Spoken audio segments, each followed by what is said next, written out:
Nam mô Bổn Sư Thích Ca Mâu Ni Phật. Kính thưa Đại Đức Thích Học Đồ, Cố vấn trường Việt ngữ. Kính thưa quý đồng lương Phật tử. Kính thưa quý thầy cô giáo cùng các em học sinh.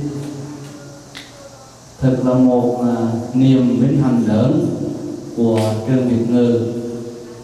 Những mùa VuLan diệu hành có nhạc sĩ Vũ Nguyện có chuyện thăm lại chùa xưa. Ngôi chùa Văn Âm cũng từng là nơi nhạc sĩ đã từng sinh hoạt,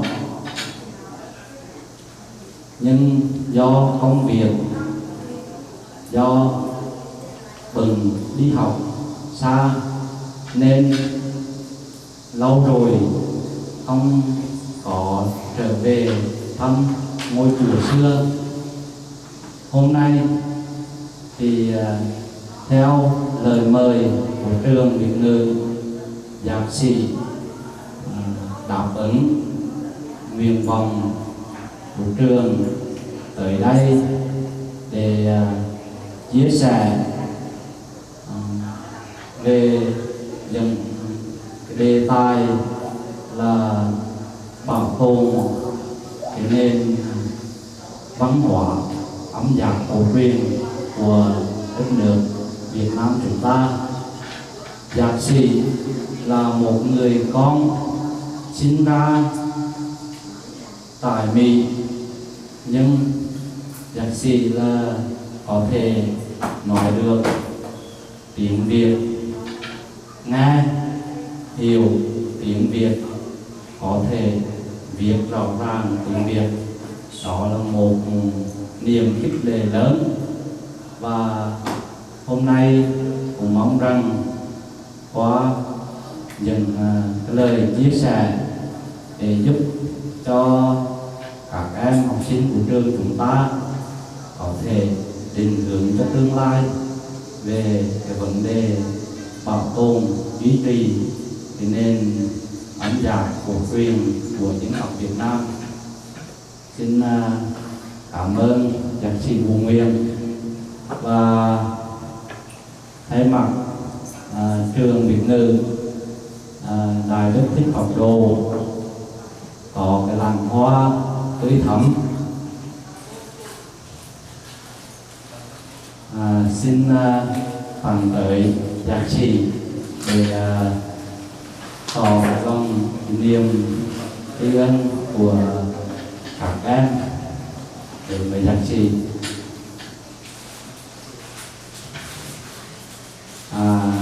Sau khi không khỏi bồi hồi thì các em trường Việt ngữ đã mạnh dạn tặng làng hoa tươi thắm. Đề nghị chúng ta việc làm hôm nay.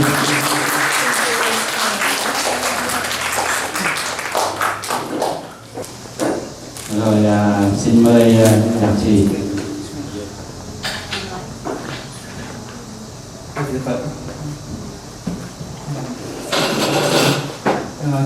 Kính thưa quý thầy, ông bà, cô bác, các em. Đây cũng là một niềm vui và một cơ hội rất quý đối với con. Thì đối với con thì cái nền văn hóa Việt Nam thì nó quá phong phú để con ngồi ở nhà học một mình, được không? Thì có cái cơ hội này thì mình nghe chị Kiều An invite và em phải kiếm cách về quyền thì có cơ hội về lần này thì con cũng xin phép buổi nói chuyện hôm nay rất là lớn, nói chuyện tiếng Anh với các em thì không sẽ nói cả hai tiếng mà còn nói từ tiếng Anh để cho các nhận được. Nhưng mà tuy nhiên thì làm nhạc thì cũng tiếng nào cũng vậy thôi. Thì Hi guys, how you guys doing? Good. Yeah, good. So today I want to talk a little bit about Vietnamese music, specifically this instrument. This is a Dan Bo, D-A-N, B-A-U. In Vietnamese, you probably know, well, what does Dan mean? Play. Yeah, like a musical instrument, right? Dan is a musical instrument. And so all the Vietnamese instruments is Dan something, right? So this is called Dan Bo. I'll tell you why in a little bit. This one depends on where in Vietnam you are. This one, I broke it a couple times, so that's why those mark. Đã bớt ghi đàn hơi nhiều rồi. So this one is called Dan Kim in the south, and in the north they call it Dan Nguyet. Nguyet is kind of fancy Vietnamese for the moon. So sometimes in English you'll see it called the moon lute, right? The Dan Nguyet, moon lute. Or in the south they call it Dan Kim. Now they don't know where the word Kim comes from. There's two explanations for where the word Kim comes from. One is that Kim is actually Chinese for gum. So that it's basically instrument. Dan. Yeah. Còn có người thì nói là cái kìm là cái kèn, là kèn là cái nhịp, là tại vì hồi xưa người chơi đàn kìm gọi là quân tử, là người so là người giữ cái nhịp cho bản nhạc. So it was also the person who controls the rhythm for the orchestra. So this is why I learned this instrument, because I was tired of following other musicians, so I had to learn the instrument that led the orchestra instead. So, but this instrument is also really important on its own, and that's why I brought one and passed it around. You're like, though if you see where the notes are, they are set at a very interesting distance apart from each other. And this is our first moment of realization that Vietnamese music is different than Western music. So in Western music, you might, if you've studied any music, have you guys heard of do, re, mi, fa, sol, la? Do you guys know the song do, a, do you ever sing that song? Maybe some of you. Okay, so notes on the piano, right, are either A, B, C, D, E, F, G, right, or do, re, mi, fa, sol, la. On this instrument, you actually skip some notes. So it actually goes do, re, fa, sol, la. So it actually goes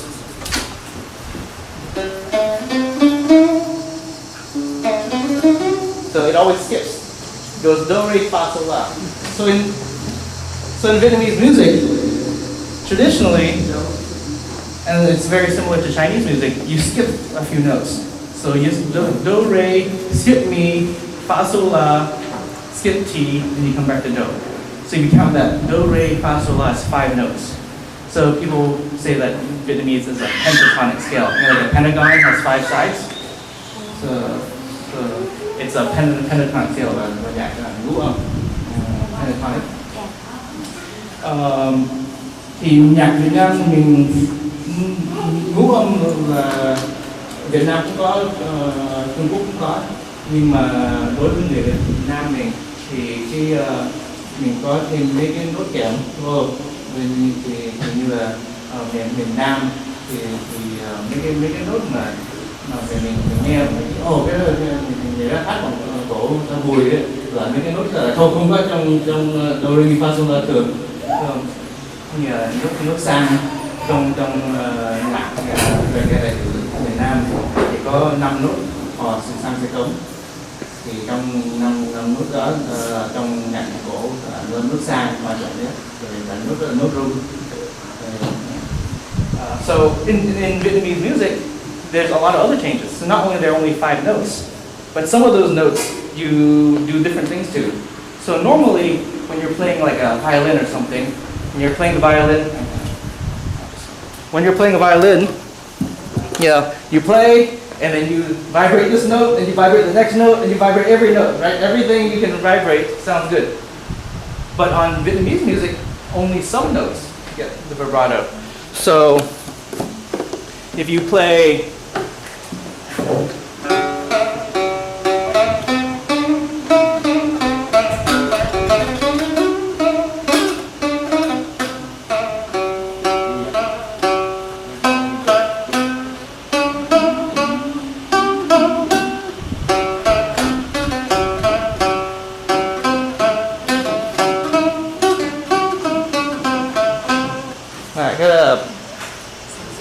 So in that song, only so you have those do re mi fa so, only re and la get vibrato. So do re fa so la, only re and so and la get vibrato, and the rest of them you just play normal. So that's very different, right? Normally, any long note you want to make it sound really good, and you want to in Western music. In Vietnamese music, you don't do all of that. So we can see that's just an introduction to say when traditionally when people hear Vietnamese music and they say, oh, that sounds Vietnamese, even when they're singing Vietnamese pop music, right? What they're hearing is all these sounds that come from those traditions. So the more you know about those traditions, the more interesting the music will be to you. Otherwise, it's going to be very boring. I know that. When I was growing up, my parents would listen to, my grandparents would listen to Cải Lương. You guys heard of Cải Lương before? You know, yeah, you know. So someone will start singing, trời ơi, right? You know, bởi xa cứ ý cơn gió cứ nên gió đông sơ định chia tay những diễn tặng tu.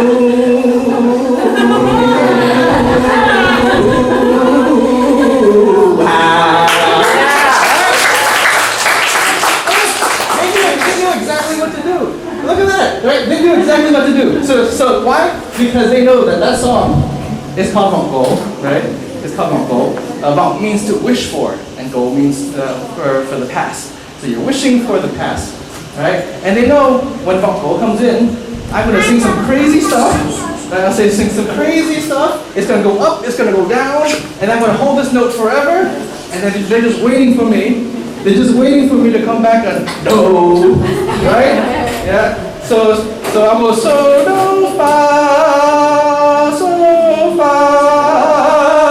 mi do, right? Just like that.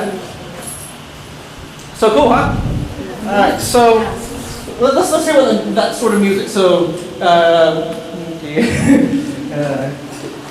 cũng là cái cô một cổ hát cũng hay lắm, nhưng mà thì đối với mình thì vọng cổ thì là thường mình biết lúc nào là mình là súng hò, rồi mình biết chỗ nào là nó mùi, chỗ nào là vào điểm không. Nhưng mà trong đó thì tại sao mình đó là mình nghe nhiều, mình mỗi lần còn lớn lên hồi con bắt đầu học bằng bầu thì thầy có nói không học bài gì, thầy có nói thì con muốn học 6 vòng cổ, thì thầy này sao nó muốn học 6 vòng cổ, thì thầy nói khó.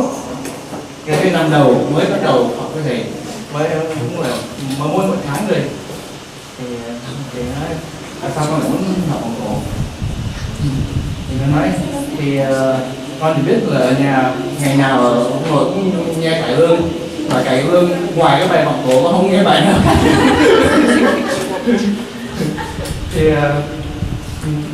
thì một phần là mình nghe cái này là mình muốn đem về cho con, muốn đem về một cái gì đó cho nội con, còn mà hơn nữa là cái cũng là cái nhạc của tuổi trẻ của con, thì cái là lý do tại sao con lại yêu nhạc dân ca tài tử, nhạc Cải Lương.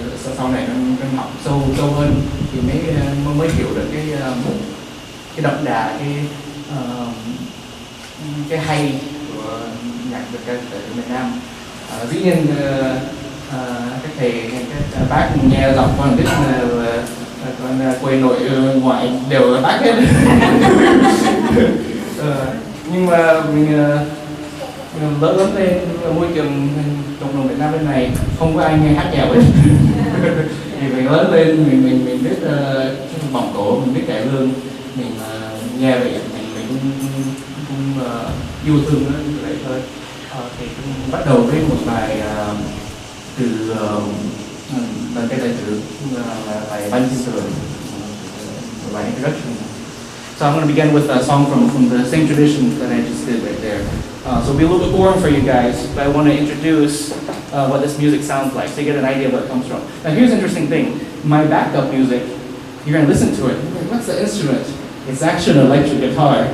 right? So That so sounds this, like a good backup. yeah, but it's gonna sound really funny. So that's the funny thing. Everyone's, oh, this music is so old-fashioned. It's so lame.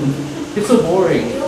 But the guy playing it is a really awesome electric guitar player, and it's gonna sound very weird. But I want you to check it out.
So that instrument is called danbo. It has a couple other names. It's called danbo because remember dan is what does dan mean?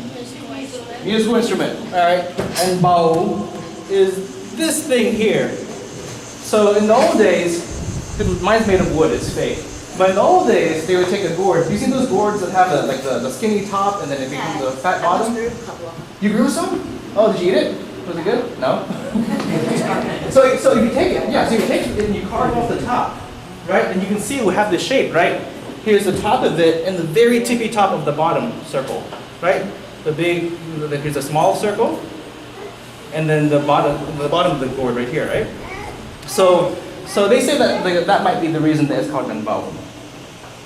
So the instrument, so it has just one string. That string is played with harmonics, and I'll talk about that once I can get up to the instrument itself. But it has lots of the instrument has lots of rumors attached to it. One of those rumors is that the person who plays danbo can't play, if he's a man, he can't play it around women. Because if you play it around women, they'll follow you. So the saying in Vietnamese is danbo ai gậy nấy nghe. So danbo, if you're the player, you should only listen to yourself. Làm thân con gái, if you're a girl, chớ nghe danbo, you better not listen to it. So that's what they used to say. Now there's lots of reason for that. Part of the reason is that people didn't think that the danbo player, even though he might be good looking, you know, even though he might be smart, he was probably poor. Right? So in the old days, and it's hard to know how far back the old days goes. The earliest pictures we have of danbo are from like the 1890s, 1900s. Right, of illustrations. A lot of them from French colonialists who were there, and seeing what the big people had. So this is a picture from 1906, taken by some French administrators to the government. The instrument's really different back then, though. So this is in North Vietnam. This is near Hanoi, in the north, and you can see the string goes up at an angle. The rod is really long. Okay. And you use your knee to hold the instrument in place. So you sit on the ground, you hold the instrument in place with your knee, and you play at an angle like this. Okay? So part of the reason that it's called danbo, some people say, is not because of the gourd, but because of the body of the instrument, where the sound comes of it. Danbo, the body, right, of something. So some people say the reason that it's called danbo is because of the way, the shape of the body. Okay. On the right is a musician in Vietnam who's recreating the traditional ones to see what they sound like. They're a little bit rougher, but they're louder than you think. Once it started to shift to this shape with the string going horizontal, which is easier to play, it's easier for me to play, but it's harder to make that sound. Right? It doesn't have that robust, kind of cylindrical body. You can see how big that body can get because it's shorter, right? So it makes less sound. So almost everyone who plays danbo now plays an electric danbo. Right? So I'm basically a one-string electric guitar player. So that's happened since the 50s and 60s. As the moment electric guitars came into Vietnam, all the traditional musicians were like, "This is so cool. We want to put electric stuff on everything." So they started bringing guitars into cải lương, and they started putting electric guitars in cải lương.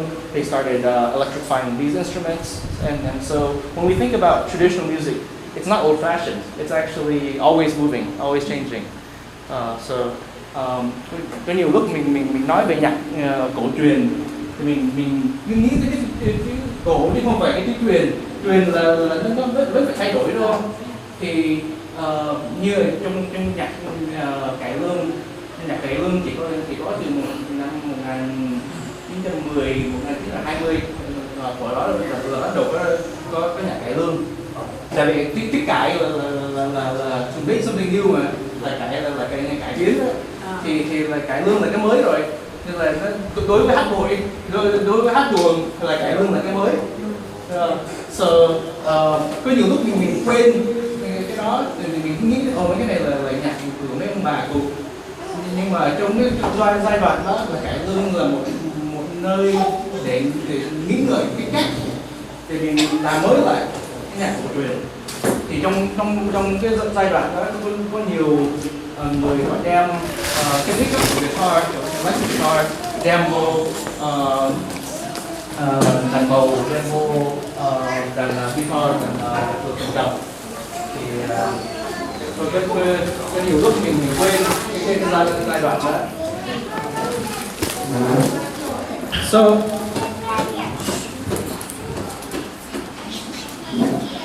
the modern danbo looks like that. But I want to talk a little bit about how it's played. As one string, normally we pluck one string, normally it just does this. That's the best you can do. Alright?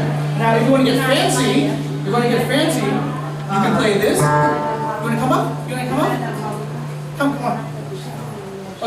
So I'm gonna, you guys, okay, I'm gonna play here. I want you to do this. Okay? Yeah. Wow.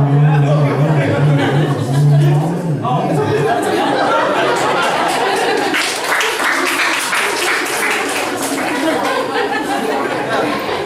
So that's still not the sound of Dumbo, right? Like that sounds cool, but it's a little more Bob Dylan than it is Dumbo. So to do that, we play the harmonics first. So what is a harmonic? If you cut the string exactly in half, put your pinky at the halfway point and pluck, you get this sound. Instead of this. So bình thường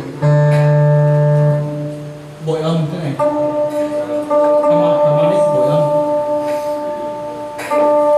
And you cut it into thirds, you get this. Fourths, you get this. And then you keep going.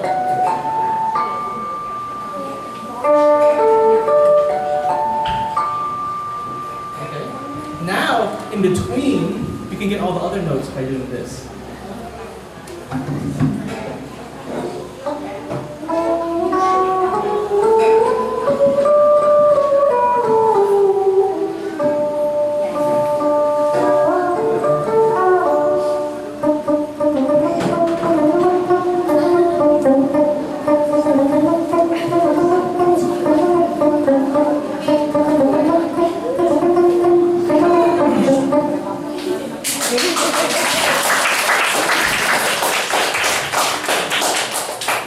So, oftentimes people call this one of the most unique instruments in the world. And then they say this is a unique instrument of Vietnam. So only Vietnam has this instrument. Now, lately, there's been some claims that maybe that Danbo is in China also. So in southern China, thì gần đây ở bên Trung Quốc có người nói là Danbo là từ Hoa, đúng không? Thì so the Danbo, actually, if you look at who plays Danbo in China, it's people who would be considered ethnic Vietnamese. So as an instrument, we can say that culturally, Vietnamese people do more with it. They do more interesting things with it than the Chinese. And also, it's more integrated into Vietnamese music in general. Right?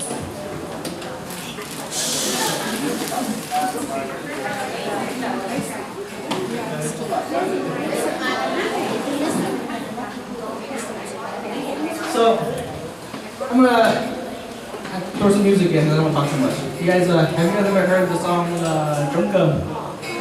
You know that song? Are you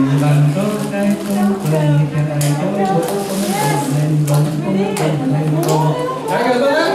Alright. So, that's okay. That's okay. Okay, so sing along. I'm gonna play it. Truong is a song from the north of Vietnam. So this is where my grandparents are from.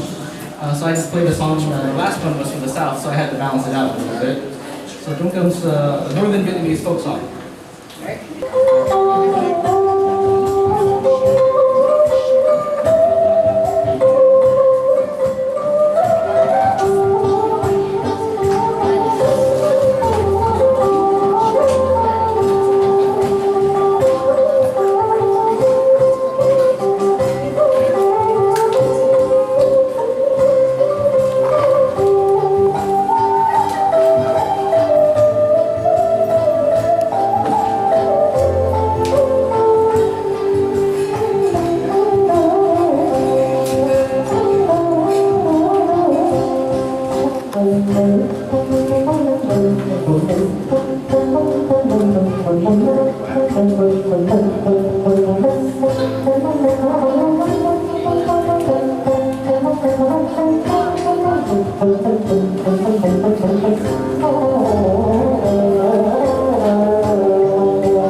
the instrument, you don't have to play traditional music, and so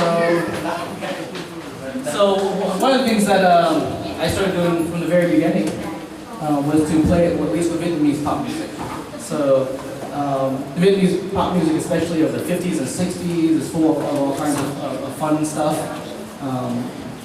Oftentimes, if you listen to people, sometimes I ask people, so what do you think of when you think of Vietnamese music? They say, it's sad. It's all sad songs. Someone's always dying or getting married, but it's not to you, so it's sad. So, you know, bài nào cũng vậy, anh đưa em sang sông or something.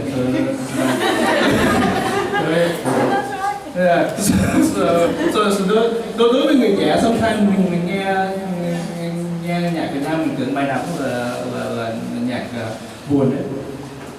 Thì từ lúc ban đầu, từ lúc con bắt đầu học đàn bầu, con muốn kiếm mấy bài vui để chứng tỏ là đàn bầu nó có thể chơi được những bài nhạc vui.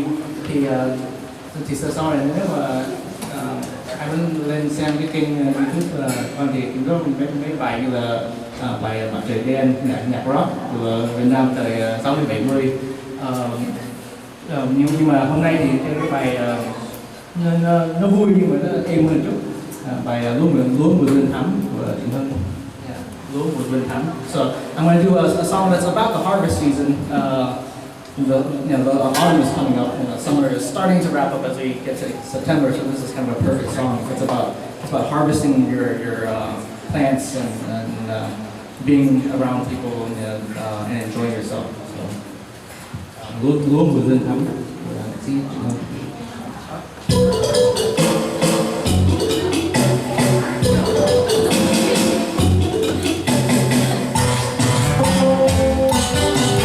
để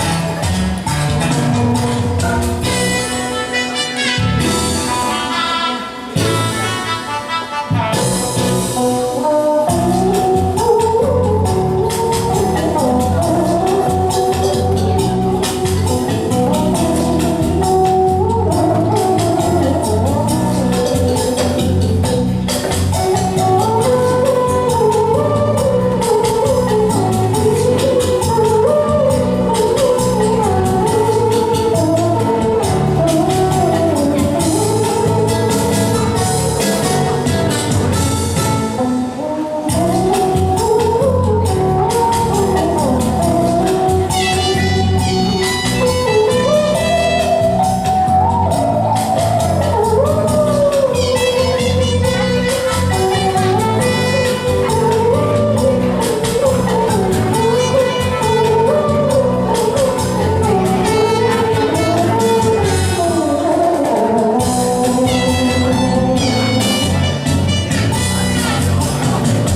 Thì quý thầy cũng thấy cái mấy nhạc này thì mình vui, nhưng mà các em cũng hơi bị buồn.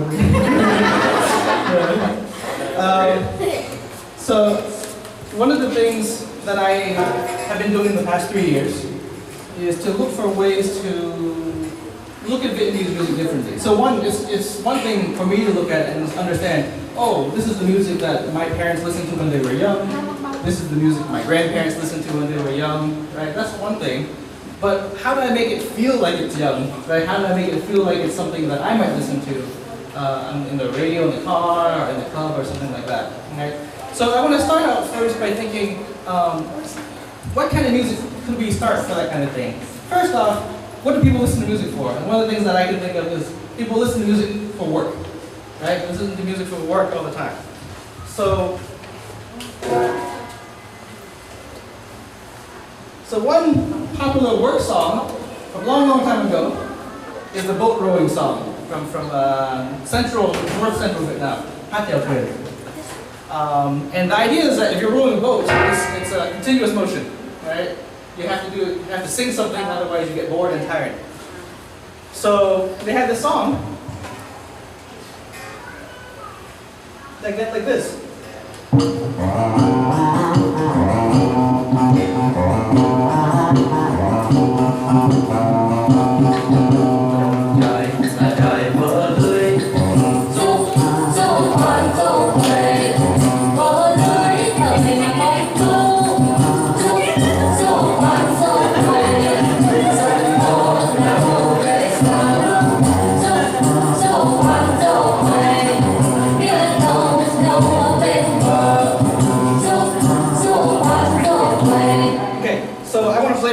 But so now you know what it sounds like. So everyone hears, after they say one line, everyone else goes, zo, zo, one, zo, way, right? So, alright? So I want everyone to do that. We're going to practice with them first, okay? So this is actually my teacher and his wife. So, but here, everyone's going to follow with me. I want everyone to just sing the zo, one, zo, way part, okay? That's all you have to do. So when you get that beat in your head.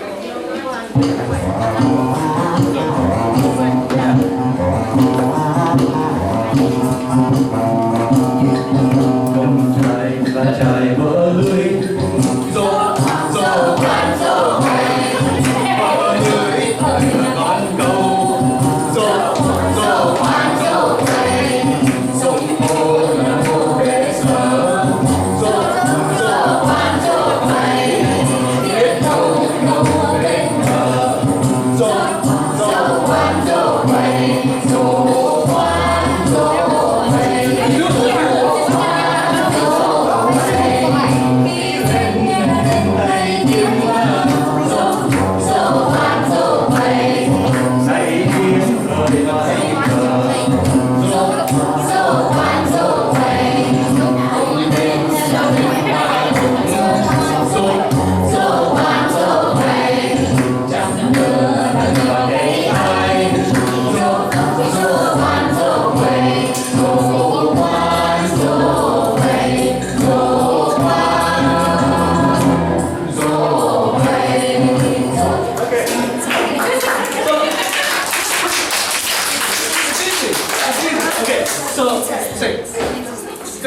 You look like you're smart at least. So, okay. So we're all gonna sing this line. Whoever knows the words, the first line. So we'll say something like, okay. So the beats go 1, 2, 3, 4. Like that, right? Dong chai la chai vỡ lưới zo zo wa zo quay. Right? Can you do that? Can everyone do that? We gotta do the beat. Come on. You gotta get some rhythm. Come on. You're gonna never be able to go out to a club if you don't have some rhythm. Okay? Alright? Alright. So put your phone down, participate. Yeah. So I want to see everybody and do it together. Okay. So I do 1, 2, 3. Trong dài là dài vỡ lưới, dô dô vàng dô quay, vỡ lưới thời là con câu, dô dô vàng dô quay. Okay. So everyone's got it, right? Okay. So this is what goes through my head. I say, okay, here's a song. It's got a good beat. It's pretty cool. right? You guys know this beat.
But that's what I need to do.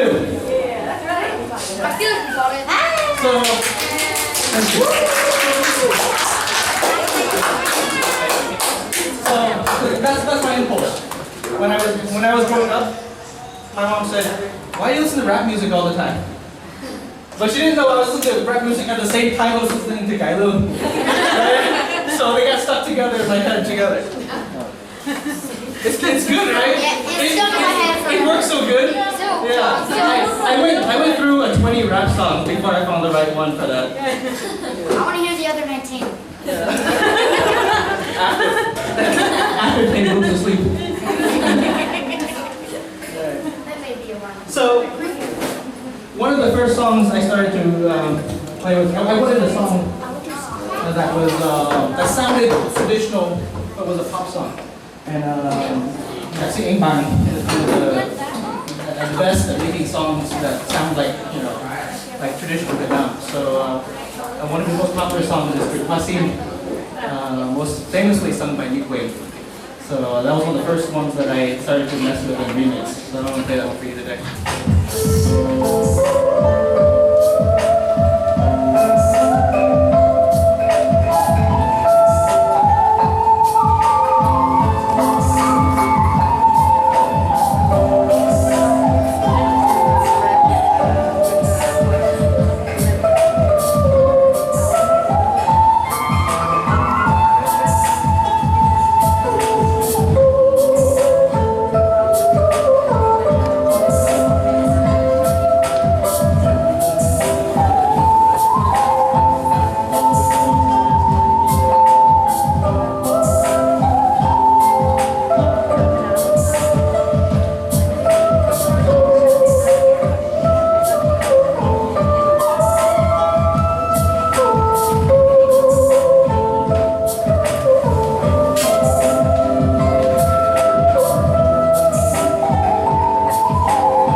Con thường mà đi với lại mấy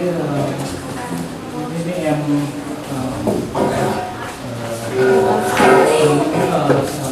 về sinh viên thì trường đại học thì rất nhiều em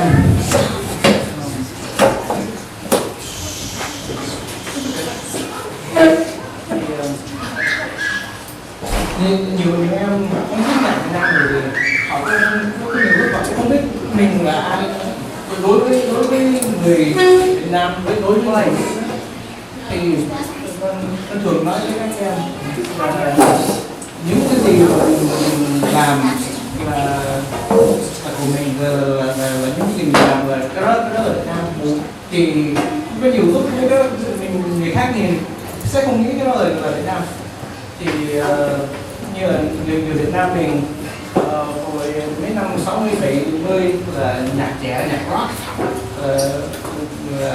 những phong trào nó mạnh hơn thì cái đó là nhạc Việt Nam mình nghe cái nhạc nó giống nhạc Tây phương, nó giống nhạc rock nhưng mà mình nghe ông Đức Phương hát mấy cái bài đó mình biết là nhạc của mình rồi thì bây giờ thì thường nói với các em là bây giờ mình làm cái gì mà mình làm cái đó với cái mình hướng tới cái sự Việt Nam của mình cái đó là Vietnamese rồi có nghĩa là mình làm cái gì mà mình làm mà mình nghĩ cái đó là theo cái là của người Việt Nam rồi là cái gì mà người Việt Nam làm thì cái đó chắc cũng là cái gì người Việt Nam làm thì đối với con một cái quan trọng của người Việt Nam là phim trưởng là của hồi đó là của Hồng Kông trong cái năm 70, 80, 90 đó là nhạc của Hồng Kông nhưng mà lớn lên nói thật con học tiếng Việt còn học với ông bà thì ông bắt con học lịch sử Việt Nam thì ông bắt làm thì làm thôi nhưng mà nếu nói mình học tiếng Việt đó là thành tiêu đại hiệu thành tiêu đại hiệu đi du ký cái đó là học tiếng Việt nếu hồi 15-16 tuổi đi Washington DC với bố mẹ con tới cái sách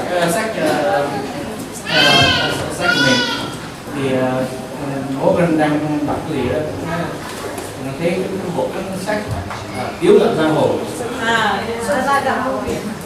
hình như là 24 tập đấy 24 tập bố ơi bố mua cho anh cái bộ Tiếu Lợn Giang Hồ này lúc ban đầu một trang chắc là gần 10 phút đấy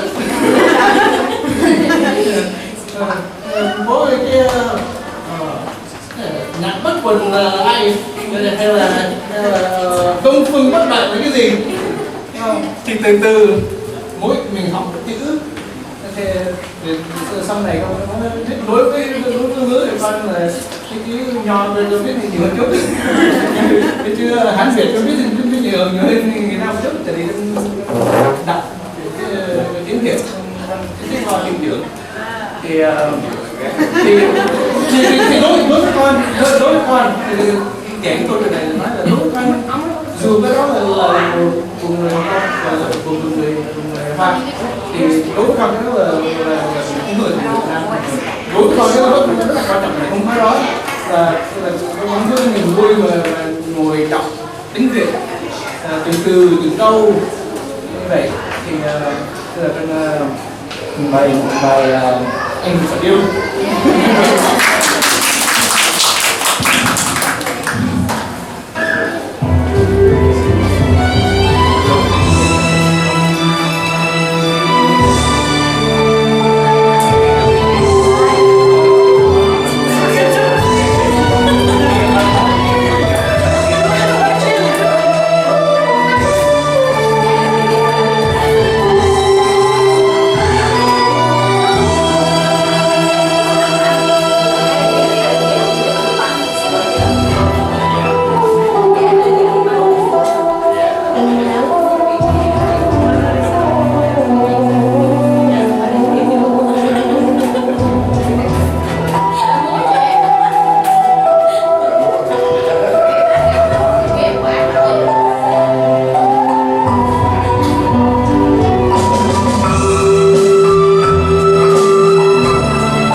cô hai cô cao một cô ơi. Bé Sương Mai. Bé Sương Mai, xin mời.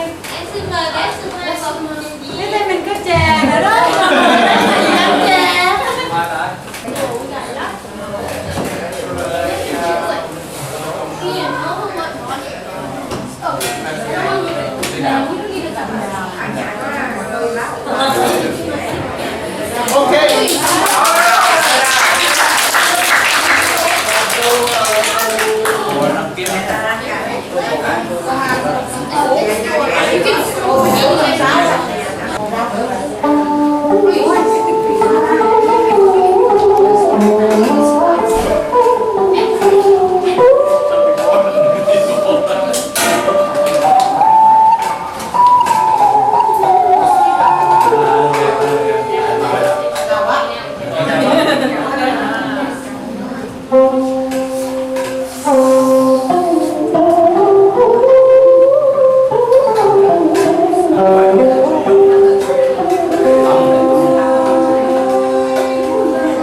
dụng cụ 4, 5, 6 trong bài hàng bàn tử.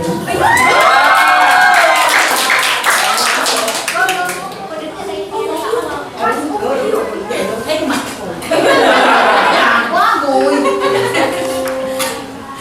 Con nghe đi. Hãy subscribe cho kênh Ghiền Mì Gõ để không bỏ lỡ những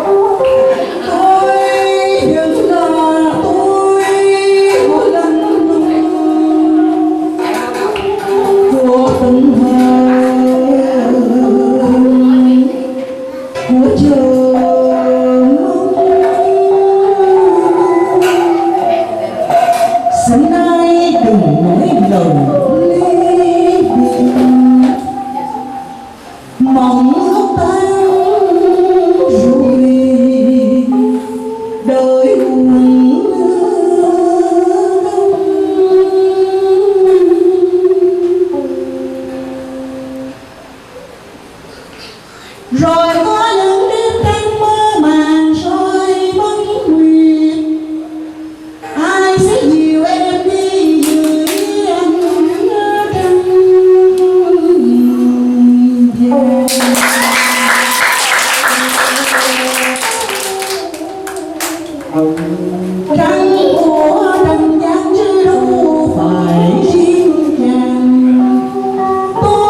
ông kêu câu 456 quên rồi.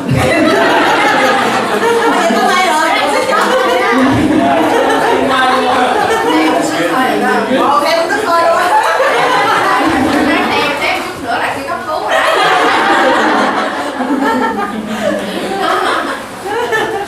So one thing that I do, so I took Vietnamese songs from Hasiu and I remixed it to make it more like more pop music. Another thing I like to do is to take pop music and take it backwards. So I took the song "We Don't Talk Anymore" and I turned it into a Vietnamese bolero from like the 60s. Yeah. So lấy cái một bài pop music bây giờ cần đưa nó vào cái hòa âm của nãy bolero của mình thì để viết hòa âm đó cần tuần nó cần nghe như là tuần nó nghe thanh thúy like cả ngày cả đêm every day cả một tuần để hòa âm cái bài này we don't talk anymore.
to finish with one more song.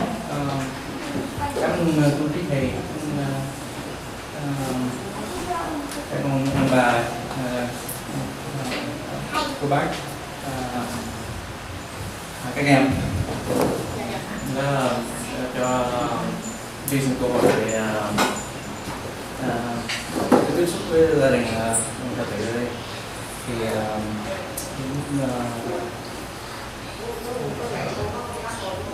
bài cuối cùng thì là một bài nhạc pop Tây phương, bài Attention, hòa âm theo gần như bài gốc nhưng mà với âm hưởng I don't. So I'd like to thank everyone for having me come back to my old Buddhist stomping grounds. My last song is Charlie Puth's Attention. Based on the original arrangements, but with a little bit of Vietnamese instrumentation. Hey, having fun? Yeah.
Kính thưa toàn thể đại chúng, vừa rồi chúng ta đã nghe lại những giai điệu của quê hương, và đặc biệt là có sự tham gia của bác Mai cho chúng ta nghe lại 3 câu 4, 5, 6 trong trích đoạn bài hát Hàng Ngọc Từ, và cùng nghe lại những bài hát của Tây Phương mang âm hưởng bolero dòng nhạc vàng của Việt Nam và âm hưởng của người Á Đông chúng ta qua người tấn đàn bầu, đó là nhạc sĩ VuLan. Và thầy xin thay mặt cho vị thầy cô giáo trường Việt ngữ cùng toàn thể quý em học sinh chúc nhạc sĩ, chúc anh được luôn luôn sức khỏe và tiếp tục giữ vững niềm đam mê âm nhạc cổ truyền của dân tộc, để qua đó giới thiệu truyền bá cái nền âm nhạc bản sắc đó đến với bạn bè năm châu trên thế giới. Đề nghị chúng ta diễn điệp của bài hoan nghênh.